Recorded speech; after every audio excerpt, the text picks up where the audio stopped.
If you've played any of the dozens of Fantasy 4X games that have popped up over the last few years, you'll be very familiar with how they tend to play out.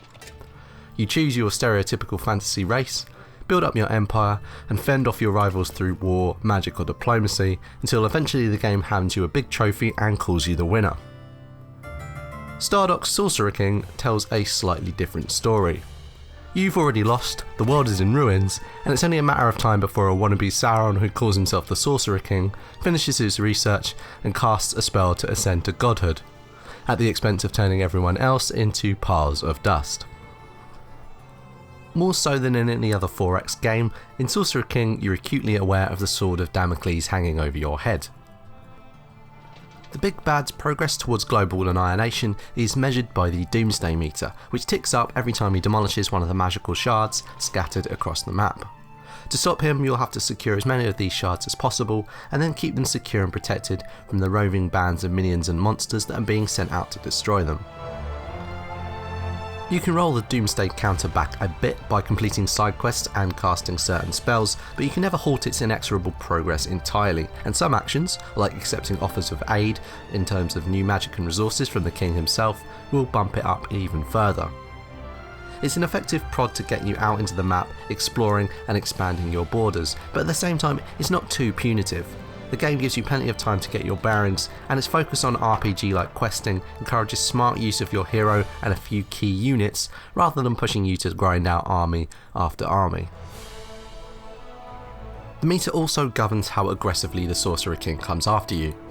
Early on it's just bandits you'll have to worry about, but as the game advances and he realises that you're directly opposing him, your lowly pikemen and archers start to become horrendously outmatched by magic hurling demons, ogre wizards and hordes of trog soldiers. Unless that is you gather enough experience and loot to fashion those lowly troopers into a real band of heroes. What's clever is that the early stages of the game are basically a shadow war, with you trying to gobble up as much land and as many resources as you can, while the king's busy weaving his ultimate spell.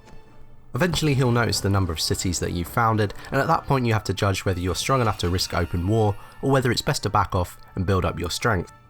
Eventually though, your need for new gear and artifacts will force your hand. Scattered across the world are various warlock huts, abandoned villages and lost libraries, occupied by the broken remnants of humanity who while away the hours by handing out missions to passing adventurers. The quest writing is actually charming and witty, poking fun at familiar fantasy tropes and actually giving you a fair amount of choice as to how you respond. If you don't feel like performing a fetch quest, there's generally an option to simply kick the crap out of whoever is ordering you around, and there's even a very vague reputation tracker which notes whether you're being a holier than thou paladin or a persistent dick. This gives you a few extra dialogue choices tied to that particular stance.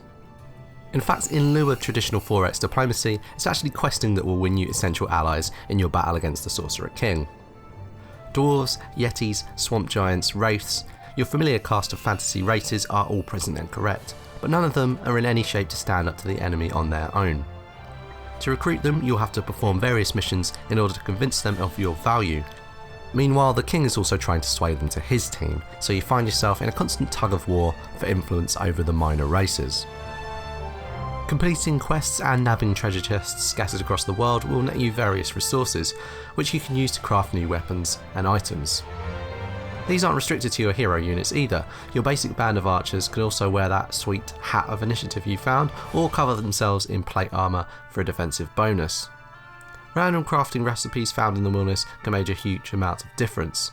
My archer hero unlocked a skill that allowed him and all ranged units in his army to get a free round of attacks before a fight began, and combined with a ring that boosted his initiative, in most fights I managed to get off several arrow volleys before my opponents had even moved. In fact though, combat is probably the area in which Sorcerer King brings the fewest new ideas to the table. If you've played Stardock's previous games Fallen Enchantress or Legendary Heroes, you'll be right at home here. The basic fighting system remains a solid enough turn-based affair, but some of the system's odd idiosyncrasies return. The maul attack, which allows a creature to keep swiping at an enemy until he misses, is still oddly overpowered. Ranged attacks still peter out in terms of effectiveness at higher levels, and spells vary from utterly deadly to largely useless. I also would have preferred a bit more aggression on the AI's part. In battle it's competent and challenging, but on the world map it's maybe a bit too lenient, often refusing to commit to battles it stands a good chance of winning. which takes away a little from the game's otherwise tense atmosphere. Sorcerer King's narrower focus may make for a more thematically interesting game, but it also does come at the cost of some replayability. Sure, you've got a bunch of interesting classes to try out, each with their own abilities and unique hero units, but ultimately you'll be playing pretty much the same game every time. There's no winning through peaceful diplomacy or magical mastery here, just the long guerrilla war and the final victory against overwhelming odds. Fortunately, that is an enjoyable tale to play out. Sorcerer King's fatalistic themes are tied cleverly into its mechanics, resulting in the first game in the Elemental series that really feels like it has a distinct identity. Smart, funny writing and some efficient world building help avoid the self-important pomposity common to the fantasy genre. Some may miss the scale and strategic variety of other games in the same field, but if you're bored of the familiar Fantasy 4X template and you're looking for something that feels fresh, Sorcerer King comes recommended. GameWatcher scores it 7.5 out of 10. For more from GameWatcher, please subscribe to our YouTube channel or follow us on Twitter at GameWatcher.com.